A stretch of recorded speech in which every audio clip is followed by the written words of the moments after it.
Aloysius ഉണ്ട്, KSU സംസ്ഥാന president. Aloshi, ഈ വിവരങ്ങൾ അറിഞ്ഞു കാണും. ലഹരിക്കെതിരെയുള്ള പോരാട്ടത്തിലാണ് വിദ്യാർത്ഥി സംഘടനകൾ അടക്കമുള്ളവർ ഇപ്പോഴുള്ളത്. പക്ഷേ അപ്പോഴാണ് കോളേജ് ഹോസ്റ്റലിൽ നിന്ന് വിൽപ്പനക്കെത്തിച്ച കഞ്ചാവ് പിടികൂടുന്നത്. താങ്കളുടെ പ്രതികരണം? തീർച്ചയായിട്ടും ഈ വിഷയത്തെ വളരെ ഗൗരവത്തോടു കൂടി തന്നെയാണ് KSU സംസ്ഥാന കമ്മിറ്റി നോക്കിക്കാണുന്നത്.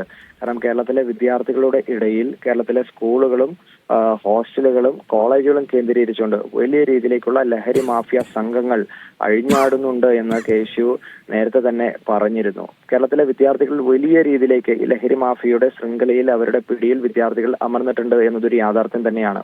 ആ യാഥാർത്ഥ്യത്തെ ഉൾക്കൊണ്ടുകൊണ്ട് തന്നെയാണ് ഒരു വിദ്യാർത്ഥി സംഘടന എന്ന നിലയിൽ ആ പോരാട്ടങ്ങൾക്ക് നേതൃത്വം കൊടുക്കണമെന്ന ലക്ഷ്യമായിട്ട് ഞങ്ങൾ ഈ മാസം 11-ാം തീയതി കാസർഗോഡ് നിന്ന് ക്യാമ്പസ് ജാഗരൺ യാത്ര എന്ന് പറഞ്ഞ് കേരളത്തിലെ ക്യാമ്പസുകളെ ലഹരി മുക്തമാക്കണമെന്നും വിദ്യാർത്ഥികൾ ഇതിൽ അടിമപ്പെട്ടു പോയ, ഇതിന്റെ ശൃംഖലയിൽ പെട്ടുപോയ വിദ്യാർത്ഥികളെ എല്ലാം അവരെ രക്ഷിച്ച് അവരെ നോർമൽ ലൈഫിലേക്ക് കൊണ്ടുവരണമെന്ന ലക്ഷ്യമായിട്ട് ഞങ്ങൾ ഒരു യാത്രയുമായിട്ട് കടന്നു വരുന്നത്.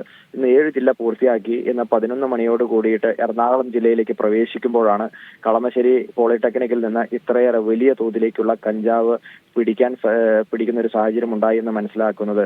ഞങ്ങൾ സർക്കാരിനോട് ഞങ്ങളുടെ യാത്ര തുടങ്ങിയപ്പോൾ ഞങ്ങൾ കേരളത്തിന്റെ സർക്കാരിനോട് പറഞ്ഞിരുന്നു, ഞങ്ങൾ ലഹരി വിരുദ്ധ പോരാട്ടങ്ങൾക്ക് സർക്കാർ നടത്തുന്ന ഏത് പ്രവർത്തനങ്ങൾക്കും കലവറയില്ലാത്ത പിന്തുണ ഒരു വിദ്യാർത്ഥി സംഘടന എന്ന നിലയിൽ ഞങ്ങൾ സർക്കാരിന് നൽകും. സർക്കാർ നിഷ്ക്രിയത്വം അവസാനിപ്പിക്കണം. സർക്കാർ ഇതിലൊരു മെല്ലെപ്പൊക്കു നയം അവസാനിപ്പിക്കണം. കേരളത്തിലെ വിദ്യാർത്ഥികളുടെ ഞരമ്പുകളിലൂടെ, ഈ കഞ്ചാവ് മാത്രമല്ല വിദ്യാർത്ഥികളുടെ ഞരമ്പുകളിലൂടെ നമ്മൾ പേടിച്ചാൽ ഭയാനകമാകുന്ന തരത്തിലേക്കുള്ള വലിയ രീതിയിലേക്കുള്ള സിന്തറ്റിക് ഡ്രഗുകൾ ഒഴുകുന്നുണ്ട്.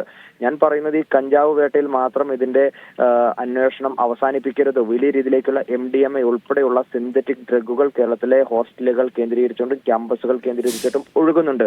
ആ ഒഴുക്കിനെ തടയിടാൻ സർക്കാർ തയ്യാറാകണം. സർക്കാർ അതിൽ അപ്പോഴും നമ്മൾ വിദ്യാർത്ഥി സംഘടനയ്ക്കുള്ള ഒരു ഉത്തരവാദിത്വം ഉണ്ടല്ലോ. അതായത് പോലീസ് ഹോസ്റ്റലിലേക്ക് എത്തുന്നത് അല്ലെങ്കിൽ കോളേജിലേക്ക് എത്തുന്നതിനൊക്കെ പല പരിമിതികളുമുണ്ട്. അപ്പോഴും ജാഗ്രതയിൽ ഇരിക്കേണ്ടത്, ജാഗരൂകരായിരിക്കേണ്ടത് വിദ്യാർത്ഥി സംഘടനകളും നേതാക്കളുമാണ്. ആ വിദ്യാർത്ഥി സംഘടനകൾ അത്തരത്തിൽ ഉത്തരവാദിത്വം നിർവഹിക്കപ്പെടുന്നുണ്ടോ, പ്രത്യേകിച്ചും KSU?